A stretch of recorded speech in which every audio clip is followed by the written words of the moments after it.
Aujourd'hui, j'ai envie de parler d'un sujet qui peut être bloquant, celui de la confiance en soi. Donc, comment on fait pour avancer même si on n'a pas confiance? C'est vrai que ça peut être bloquant, on peut se dire oh là là, mais qui je suis pour donner des conseils, qui je suis pour vouloir vendre ci ou ça, alors que bah moi-même j'ai pas confiance, voilà. Alors en fait, il y en a qui disent fais comme si tu avais confiance, fais comme si. Ça marche plutôt bien, ça peut permettre d'avancer, mais pour ça, il faut être capable de mettre le cerveau au frigo et de faire les choses sans se poser de questions.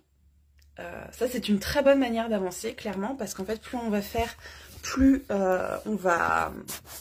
on va avoir confiance. En fait, on va se rendre compte que nos conseils, ils sont vachement pertinents et que ça aide les personnes à qui on parle. Et donc, finalement, d'avoir fait comme si, ça nous amène à être vraiment comme on le veut. Et donc d'avoir confiance. Ça, c'est la première chose. La deuxième chose, pour moi, ça va être de vraiment se connaître. En fait, une fois qu'on a fait vraiment le travail d'introspection, donc comment on fonctionne, quels sont nos talents, nos passions, nos valeurs, notre pourquoi. En fait, une fois qu'on a ça, donc déjà, en fait, ne serait-ce que les talents. Une fois qu'on a nos talents, en fait, on est invincible parce qu'on sait très bien. Je sais pas comment mettre le téléphone, je suis désolée, j'arrête pas de bouger, mais je veux être sûre que ça coupe pas le micro. Bref. Une fois qu'on se connaît, qu'on a nos talents, en fait, on le sait, c'est ancré. Ce qu'on arrive à faire bien et mieux que les autres, c'est pas discutable. En fait, parce qu'un talent, c'est ça, c'est quelque chose qu'on fait naturellement, qui ne nous demande aucun effort et qui n'est pas simple pour les autres. Donc une fois que c'est identifié et qu'on part sur une activité autour de ces talents, finalement, la confiance, elle va grandir au fur et à mesure. On peut faire un bilan sur ce qu'on sait, sur ce qu'on sait savoir. Voilà, je sais que je sais ça, je sais que je peux apporter ça ou ça. Et en fait, donc le partager au plus de monde possible et en parallèle continuer de se former. Parce que bien sûr, la meilleure façon de développer la confiance en soi, c'est d'apprendre de nouvelles choses, mais c'est aussi de pratiquer, bien sûr, parce que le piège, ça peut être de décider de se lancer qu'une fois qu'on sera formé, qu'une fois qu'on sera prête, si ça. Mais en fait, on ne l'est jamais. On n'est jamais suffisamment formé, on n'est jamais prête à se lancer.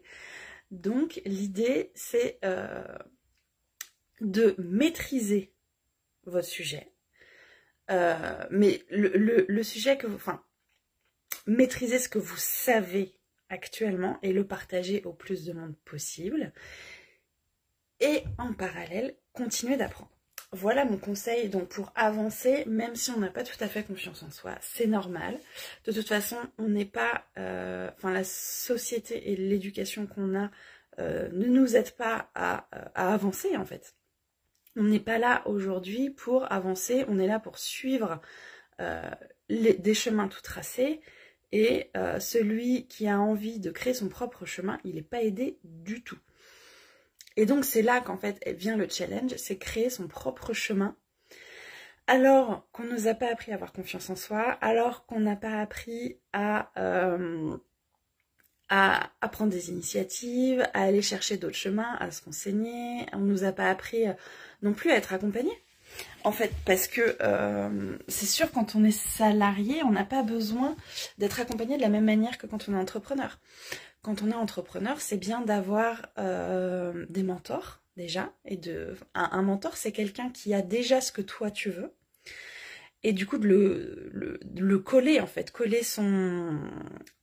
comment on dit, pas son rythme de vie, mais coller sa vie, en fait, pour justement se rapprocher de ce qu'on veut, parce qu'on dit qu'on est la somme des 5 personnes qu'on fréquente le plus.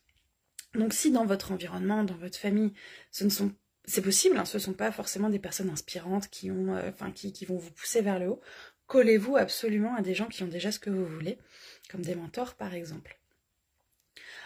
Donc c'est bien d'avoir des mentors, c'est bien aussi d'avoir des coachs. En ce qui me concerne, j'en ai pour le marketing, j'en ai pour le business et j'en ai pour le mindset. Voilà, en fait, parce que je ressens que j'ai des blocages là, et en fait, en plus du fait d'être coachée, d'avoir des accompagnements, me permet de vous offrir toujours des meilleures choses, d'avoir toujours des nouveaux conseils, d'avoir des nouvelles façons de faire, et de vous offrir toujours des meilleures choses. Donc voilà pour moi les 3 façons, en fait, de développer notre expertise. Donc la première, c'est de se former dans son coin, ou soit prendre des formations, soit lire des bouquins, tout simplement. Ça peut être aussi avoir un mentor, et c'est aussi avoir des coachs, des accompagnements, appelons-les comme on veut. Donc voilà pour moi comment se lancer, même si on n'a pas confiance. C'est vraiment soit faire comme si, tout simplement se lancer, foncer, et donc bien sûr se former quand même, parce qu'au bout d'un moment, le faire comme si, il va avoir ses limites. Donc c'est soit faire ça, soit être consciente de nos talents, les mettre à disposition et se former en parallèle. Voilà ce que je voulais partager aujourd'hui. J'ai pas besoin de faire plus